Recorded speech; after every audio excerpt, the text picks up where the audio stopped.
So I've watched a lot of wrestling this week and I just want to talk about it. I want to start with WWE, right? Now I'm really excited because today is Survivor Series and I do think that it's going to be a really good show. So I am excited. So going into that, let's start with the Women's Survivor Series match, right? I did not like this storyline. I still don't like this storyline. And the only reason that I don't like it is I feel like in some points it doesn't make sense for some of these women to align. But it's fine. It's fine. We're here. We got here. And now, Jade Cargill is injured. She, got hit by a car, apparently. And so she's out, and now Bayley's in. And like I said, I may not like the storyline going into here, but I'm thinking that it matters. Like, the little details. WWE has shown me that their little details do matter. And so, I feel like something's going to happen. I don't know if it's going to happen at Survivor Series, but I feel like maybe something that happens at Survivor Series causes someone to implode or a heel turn or something. Like it's going to go into a long-term story. Hopefully that's what it is, because for now it just feels like these women are just randomly put together to fight each other. And it's not to say that that's not, a good thing. Like, it makes sense. You have Rhea versus Liv. They hit each other. Raquel is there because she's with Liv. Nia is there because I guess she's the champion, and she doesn't like the tag team champions. You see where it gets a little convoluted, but at the end of the day, I think it is going to be a good match. And like I said, I wonder, where the story is going to go from here. Like I said, this could be the catalyst to something. Could be wrong, but we'll see, right? And so now let's go into the men's Survivor Series match. Now, previously I had said that this storyline is, the friend of, the enemy of my enemy is my friend. I'm going to change that. Because I don't think that's what this storyline is anymore. This storyline feels like I'm here for everyone but Roman Reigns. I'm going to explain why. The only person for Roman Reigns is just Jimmy. Jay is in this group for Jimmy. Sammy is in this group for Jay. And CM Punk is in this group because he wants Paul Heyman to owe him a favor. Nobody's here for Roman except for Jimmy. So I find that very interesting because you have Solo's whole group and they're all loyal to Solo. Like Jacob Fatu is always screaming his name, So I wonder what's going to happen. I think that the tribal chief is going to win. And the reason I'm saying that is because he's lost. Like, I feel like he lost the last match.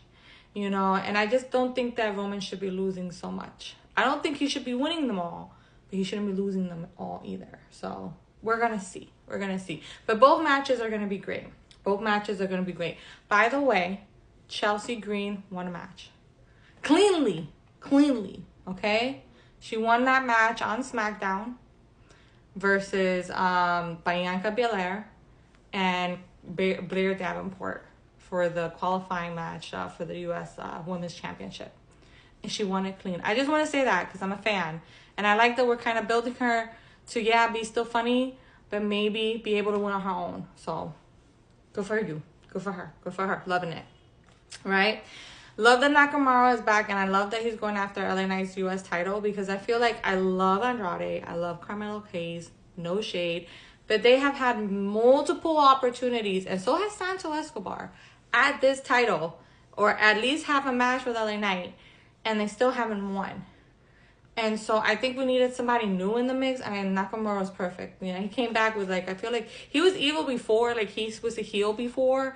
Now he's just more of a heel, he came back darker than he already was. But I'm glad he's back. Now, this Cody Rhodes, Kevin Owens feud, I have really been liking it. I really have. I think it has been a great feud. But I feel like I know that we're having Cody versus Owens at main event. So I feel like I was wondering why we were kind of stretching it out. It felt like we were really pulling them apart. First it was Crown Jewel. And then, Randy Orton was hurt by Kevin Owens. But then Kevin couldn't show up to SmackDown. I feel like they've been kept apart a lot throughout this storyline. It made sense to me at the beginning. But we got to do more interactions. We've seen them talk. They finally got to, talk, I think, last week on SmackDown, right? And then Cody just had a match with Carmelo Hayes. But I just feel like I need them to do more now. Because I feel like this feud with Kevin Owens and eventually Randy Orton can be a good momentum starter for Cody. Because I feel like ever since his story has finished, we need a new story for him. And this is great. I mean, Kevin has been doing a great job. Like I said, I just feel like we need to mix it up a little bit more. That's all. That's what I'm saying. But it has been, I mean, peak level storytelling. Amazing. And then, oh my God, Tommaso Ciampa's descent into being the Dark Heart. I love it. Like, he needs to turn heel, and he's been arguing with Johnny Gargano for the past few weeks because Johnny Gargano is best friends with the Motor City Machine Guns, right? And he's like, I'm best friends with them, and Tommaso's like, I don't care if you're your best friends. Those are our titles. We never got a rematch, and they have them, and we need to get them back. While you have Johnny over here being like, I know, I get it, I want the title, and Ciampa's just not having any of it with him. And so, are they gonna break up, or is Johnny gonna turn heel? Just turn Johnny heel. That's my opinion. We have seen Johnny Gargano versus Tommaso Ciampa a lot in NXT, and I know we haven't seen it in a while, but I would really like for us to have a deeper storyline in the tag team division, and this can be that deep storyline. I love it when he went after the Street Profits. It can involve so many different groups. And we have such a deep division now in WWE, in their tag team division. I mean, I think in the divisions overall. But I just feel like, let's get a real story in there, And I love that for now, the storyline's been, we want the title. Now let's do it. Let's make it a little deeper than just the title. And that could be what this storyline could lead to. But we'll see. It all depends on what WWE decides to do. Right? And so then we have... Sorry, I got to tell my... Oh, Gunther versus Priest. Now, I'm okay with this feud. I'm just, to be honest, I'm really interested to see if Finn is going to cost Priest a match at Survivor Series.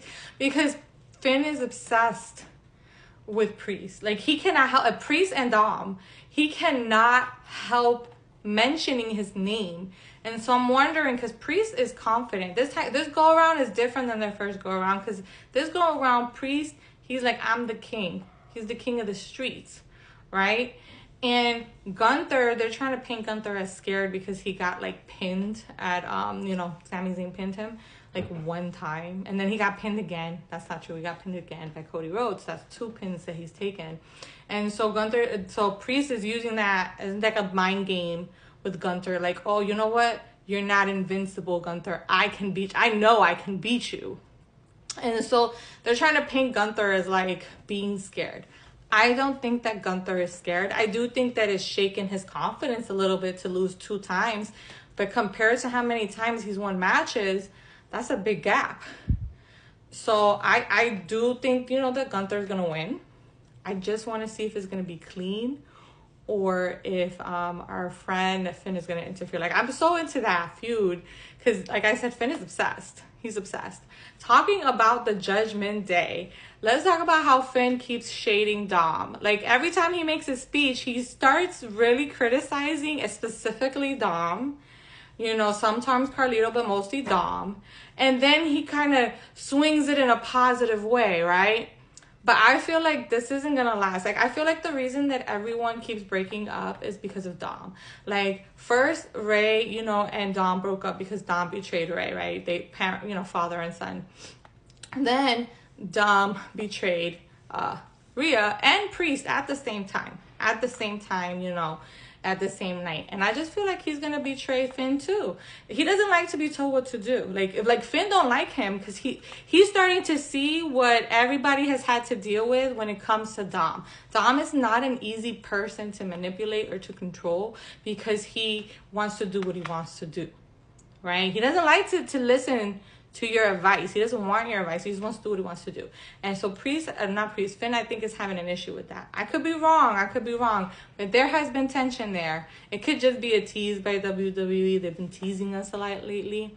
But I just have to say that, that we'll see where that goes. But that's really interesting. I'm happy that the Judgment, they finally defended their titles against the Viking Raiders. Well, the War Raiders. It was a really good match. I just wanted to add that there. But I guess this is a part one.